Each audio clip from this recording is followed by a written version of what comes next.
Falling over is not an inevitable part of growing old, but if you don't address the dangers in your home, then you could be at risk. Over 132,000 older people will fall in their home this year, so here are some simple tips to help keep you safe.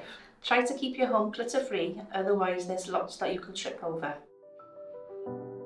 Slow down on steps, a quarter of all falls will happen on the stairs. Keep your home well lit so that you can see where you are going. Repair frayed carpets and use non-slip mats underneath your rugs. Keep things organised in the home so that you don't have to bend over or stretch too much. And also some simple adaptations can help keep you safe in your own home. Care and Repair can help keep you safe at home and help you to avoid falls.